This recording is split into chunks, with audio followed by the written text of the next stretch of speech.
สบายดีเนาะสบายดีพี่น้องชาว PCP ทุกคนเนาะมื้อนี้เฮาสิมารีวิวตัวนี้จะเป็น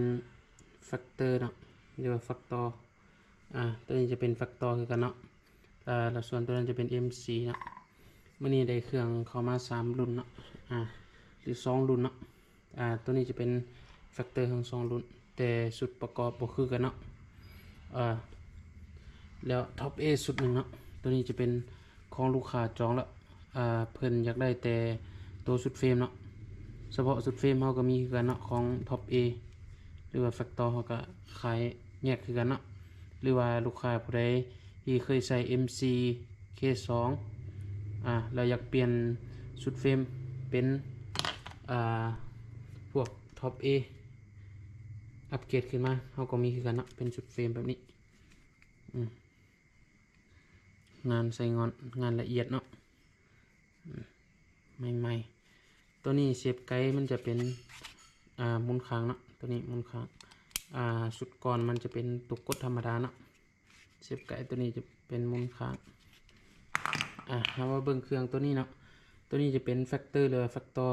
2026นี่เนาะตัวนี้ใหม่ล่าสุดไกด์มันจะเป็นไกด์สีเหลืองเนาะแล้วตัวนี้จะเป็นของลูกค้าทางสารคามเนาะแข็งเวียงจันทร์ใส่กับทั้งอาลูกลมนแหลกตัวนี้จะเป็นแหลก12แหวนเนาะแหลก12แหวนตัวนี้เป็นแหลก12แหวนเก็บเสียงจะเป็นของเกมเต็กเนาะเก็บเสียงของเกมเต็กกล่องจะเป็นกล่องดิสโคเวอรี่เนาะกล่องดิสโคเวอรี่3-12คูณ42เนาะแล้วกิบมือตัวนี้จะเป็นกิบมือแต่งเนาะตัวนี้จะเบาน้ำหนักเบาเนาะส่วนแฟกตอร์มันจะทับภายได้นะตัวนี้มันแฟกตอร์ถือว่ามีห้องเบาในตัวห้องเครื่องเนาะบ่คือพวก MCK2 เนาะตัวนี้เราจะเป็นเหล้าของ FX เนาะเหล้าของ FX เราจะใส่เหล้าของ FX ตัวนี้ให้เนาะตัวนี้เราให้ประกันความกลุ่มให้ตัวนี้มันเหล้าเข้ามาใหม่ FX ใส่เหล้าตัวนี้ให้เนาะยาว50เซนมีแต่50เซนเนาะตัวนี้เข้ามาใหม่นะ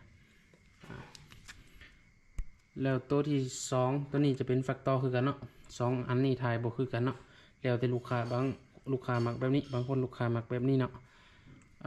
ตัวนี้จะเป็นแฟกตอร์คือกันส่วนตัวนี้จะเป็นใส่แหลก12แหวนคือกันเนาะทั้งจะเป็นทั้งคาร์บอนเก็บเสียงก็เป็นเก็บเสียงของเกมเต็กคือกันส่วนกล่องจะเป็นกล่องBSA เนาะตัวนี้จะมีจำเม็ดอยู่ตรงกลางเนาะBSA ขนาดระยะซูมเป็น4-14เนาะตัวนี้4-14ขากล้องจะเป็นขากล้องแต่งเนาะขากล้องแต่งตัวนี้มันวางขากล้องแต่งไกด์จะเป็นไกด์สีแดงส่วนแฟกตอร์ตัวนี้มันจะมีโต๊ะปรับสปริงเนาะปรับดอกว้าวตัวนี้เขาเอิ้นปรับดอกว้าวเนาะดวงหลังมันปรับสปริงคอนเนาะทับทายได้คือกันเนาะตัวนี้ก็ได้ทับทายได้คือกันส่วนตัวที่3ตัวนี้จะเป็น MC เนาะตัวนี้จะเป็น MC ใส่กับกิบมือตัวนี้จะเป็นกิบมือแต่งเป็นกิบมือตัวสีน้ำตาลเนาะถ่ายกับถ่ายแต่งเนาะเป็นสีน้ำตาลส่วน MC นี้เป้าจะอยู่นอกเนาะเป้าจะอยู่ข้างนอกแล้วตัวนี้จะเป็นเก็บเสียงของเกมเต็กคือกันเนาะใส่กับทั้งอลูกลมนตัวนี้ลูกค้าซื้อทงใส่ทั้งแยกเนาะส่วนกล่องจะเป็นยี่ห้อของมาร์กเนาะยี่ห้อมาร์ก4-16เนาะมีไฟในเส้นเร่งคือกันมีไฟในเส้นเร่งโหมดตัวนี้จะเป็นโหมด11นะโหมดอลูเนาะMC ตัวนี้สามารถทับทายได้เนาะทับทายได้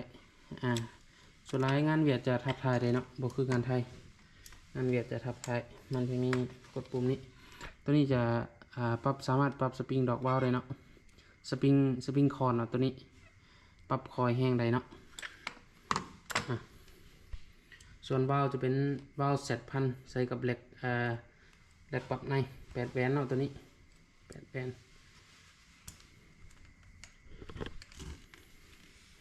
เรานี่คือว่าเขามาใหม่นะ ลูกค้าผู้ใดสนใจเฉพาะเหล้าอาหารเฮาก็มีคือกันเนาะตัวนี้จะเป็นเหล้าของนอกเนาะ FX Air กัน Made in Swiss เนาะตัวนี้เราจะมี QR รับประกันให้เนาะรับประกันเครื่องให้สามารถสแกนเอาโทรศัพท์สแกนหรือว่าiPhone Android สามารถสแกนได้เนาะมันจะมีคลิปรีวิวการใช้งานแล้วก็เครื่องรับประกันให้เราสิมาเบิ่งเกียร์กันเนาะเกียร์งามๆแบบนี้เลย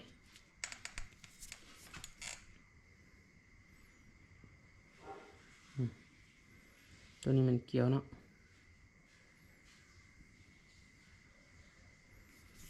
ตัวนี้มันหูลมคูเนาะหูลมคูน้ำหนักคือว่าน้ำหนักกับโบนักได้เนาะสำกับเราเล็กธรรมดาแหละขนาดความยาวมัน50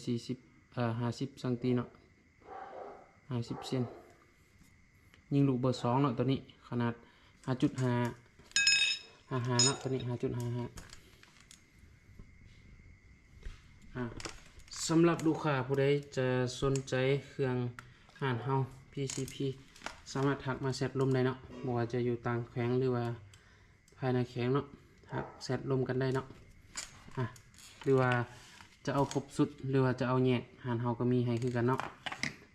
บ่ว่าจะเป็นท้ายเป็นกล้องเป็นกิบมือทุกอย่างอุปกรณ์เสริมเฮามีครบเนาะบ่ว่าจะเป็นสูบหรือว่าเครื่องอื่นเฮาก็มีให้คือกันเนาะปัดต้องงาม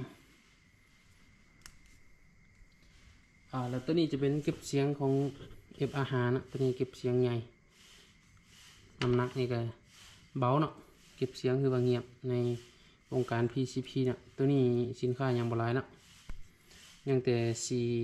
4อันเนาะตัวนี้ยัง4 อันแล้วก็ตัวนี้จะเป็นแหวนหัดถังเนาะแหวนหัดถังหรือว่าปอกหัดถังตัวนี้สามารถใส่กับเลเซอร์ได้เนาะใส่กับเลเซอร์ข้างๆจะใส่กับสายพายได้เนาะเราจะมีน็อตจับพังลมตัวนี้เฉพาะงานเวียดเนาะขอบลำ26 มิลของ28 มิลของตัวนี้เนาะสามารถใส่ได้เนาะว่า MC K2 Tactical คัน MC กับ K2 ของเบาปรับในเบาแสดพันใส่ได้เนาะตัวนี้พังลมกับจับเลเซอร์ก็ได้สินค้าตัวนี้กับบหลายเนาะเขามาใหม่20 อันลูกค้าผู้ใดสนใจสามารถทักเบอร์ได้เนาะ98464155สำหรับคลิปนี้ก็จบเพียงเท่านี้นะวันนี้เครื่องบ่ได้เข้ามาหลายเนาะได้มาแต่3 กระบอกแล้วก็4กับตัวนี้ของลูกค้าจองเนาะท็อป A ไก่รุ่นใหม่